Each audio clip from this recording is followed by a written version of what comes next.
Hello everyone, geography channel में आप सभी का स्वागत। संसाधन विषय पे ये चौथा वीडियो है। आज के वीडियो में हम संसाधनों का उद्देश्य पर आधारित वर्गीकरण का अध्ययन करेंगे। उद्देश्य के आधार पर संसाधनों को रिसोर्सेज को 3 भागों में विभाजित किया जाता है: ऊर्जा संसाधन, कच्चा माल और खाद्य पदार्थ। जैसा कि हम जानते हैं कि संसाधन उन वस्तुओं या उन चीज़ों को कहते हैं जो हमारे किसी उद्देश्य की पूर्ति करते हैं। तो किस प्रकार के उद्देश्य की पूर्ति करते हैं, इस आधार पर इनका वर्गीकरण किया जाता है। ऊर्जा संसाधन, एनर्जी रिसोर्सेज। ऊर्जा संसाधनों द्वारा शक्ति के साधनों का विकास किया जाता है। यातायात के साधनों के संचालन में, उद्योगों और अन्य यांत्रिक कार्यों में इस शक्ति का उपयोग किया जाता है। वर्तमान समय में ऊर्जा संसाधनों को किसी भी देश के विकास का मानक माना जाता है। उदाहरण के लिए संयुक्त राज्य अमेरिका में प्रति व्यक्ति ऊर्जा की खपत 11,994 किलोवाट है, जबकि भारत में मात्र 379 किलोवाट है। नाइजीरिया में मात्र 85 किलोवाट है। तो प्रति व्यक्ति कितनी ऊर्जा की खपत है, ये एक तरीके से स्टैंडर्ड माना जाता है कि वो देश कितना विकसित है। आर्थिक विकास की दर ऊर्जा की उपलब्धता पर निर्भर करती है। ऊर्जा संसाधनों में समाप्य और असमाप्य दोनों ही प्रकृति के संसाधन पाए जाते हैं। समाप्य या नवीनीकरण के अयोग्य संसाधनों की श्रेणी में आता है कोयला, पेट्रोलियम, नेचुरल गैस, प्राकृतिक गैस आदि। वन, जल विद्युत, पवन ऊर्जा, भूतापीय ऊर्जा या ज्वारीय ऊर्जा या सौर ऊर्जा, ये नवीकरणीय या असमाप्य ऊर्जा की श्रेणी में आते हैं। इनको रिन्यूएबल एनर्जी रिसोर्सेज कहा जाता है। ऊर्जा संसाधनों की बढ़ती महत्ता के कारण इनके जीवन धारणीय विकास की मूल भावना का विकास किया जाना अत्यंत आवश्यक है।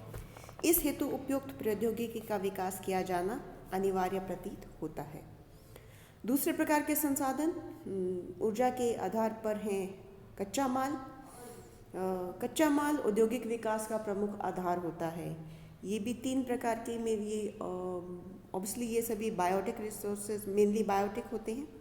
तो 3 प्रकार के उद्योगों में, जैसे कि खनिज पदार्थ में भी खनिजों से जैसे धातुएं बनाई जाती है, तो खनिज अपने आप में एक कच्चा माल है और जिससे धातुओं का निर्माण किया जाता है।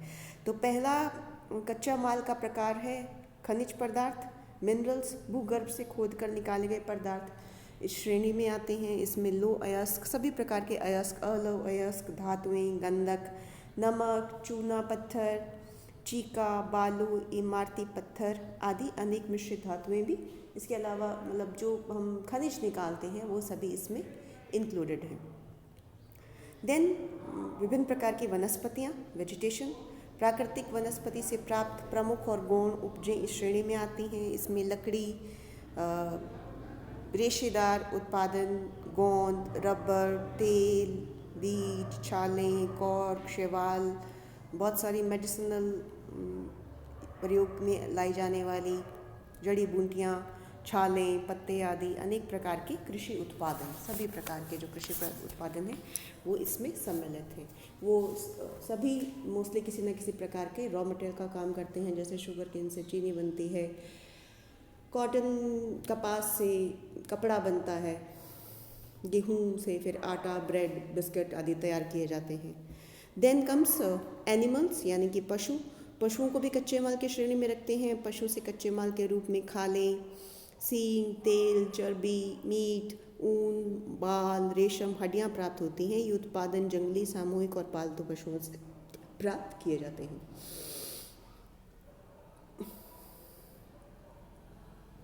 कुछ ऐसे उत्पादित पदार्थ भी होते हैं जैसे रेशे, कपास, पटसन, हेम्प आदि, और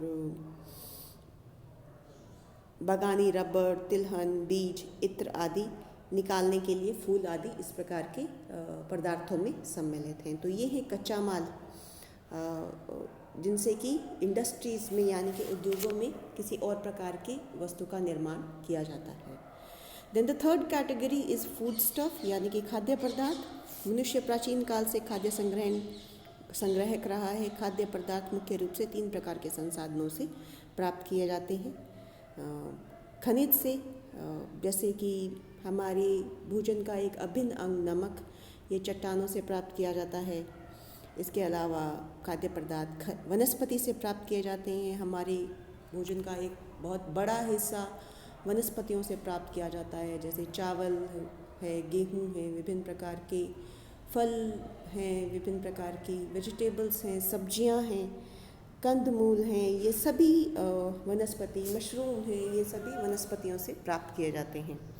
फिर तीसरा प्रकार का खाद्य पदार्थ है जो जीव या पशु जीव जंतुओं से प्राप्त किया जाता है, जैसे कि अंडा हुआ, तो मछली हुई यानी कि मुर्गी पालन, या मधुमक्खी से शहद प्राप्त किया जाता है आदि। और बहुत सारे जो जनजातियां हैं, वो ट्राइबल्स हैं, वो हंट करके स्मॉल एनिमल्स को, उनसे अपना भोजन प्राप्त करते हैं। अदरवाइज़ पशुओं को विदेशों में बड़े बड़े जैसे ऑस्ट्रेलिया में, न्यूजीलैंड में भेड़ को या बकरियों को या पशुओं को पाला जाता है, फिर उनके मीट का भोजन के लिए प्रयोग किया जाता है। और ये सब इंडस्ट्रियल स्केल पे बहुत लार्ज औद्योगिक स्तर पर ये कार्य किया जाता है। So will quickly recap what we have studied. संसाधनों के वर्गीकरण को इस टेबल की सहायता से एक बार हम फिर थोड़ा समझने की कोशिश करेंगे। संसाधन 3 प्रकार के, उपयोग की सतत के आधार पर, उत्पत्ति के आधार पर और उद्देश्य के आधार पर। उपयोग की सतत के आधार पर संसाधनों को नवीनीकरण योग्य यानी कि असमाप्य, नवीनीकरण के अयोग्य यानी कि समाप्य और चक्रीय 3 प्रकार के संसाधन में बांटा जाता है। उत्पत्ति के आधार पर जैविक और अजैविक संसाधन में बांटा जाता है। उद्देश्य के आधार पर ऊर्जा, कच्चा माल और खाद्य पदार्थ संसाधनों में बांटा जाता है। ऊर्जा संसाधन को वापस वर्गीकरण करके समाप्य और असमाप्य, समाप्य में लकड़ी, कोयला, खनिज तेल आदि इंक्लूडेड होते हैं, और असमाप्य में वायु, जल, ऊर्जा आदि को इंक्लूड किया जाता है। कच्चा माल में खनिज जैसे कि लोहा, तांबा, सीसा, जस्ता, बॉक्साइट आदि। दूसरा प्रकार का कच्चा माल वनस्पति, प्राकृतिक या जो कृषि के द्वारा प्राप्त की जाती है। प्राकृतिक में लकड़ी आदि, और कृषिगत में जैसे गन्ना, कपास, रबड़ आदि। उसके बाद में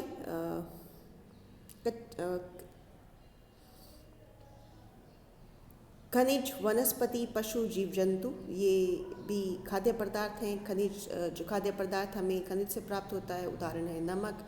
वनस्पति, कंदमूल, फल फूल, हमें वेजिटेबल्स, सब्जियां और फल, ये हमें वनस्पति से प्राप्त होते हैं। अनाज, दलहन, ये सभी हमें वनस्पति से प्राप्त होता है।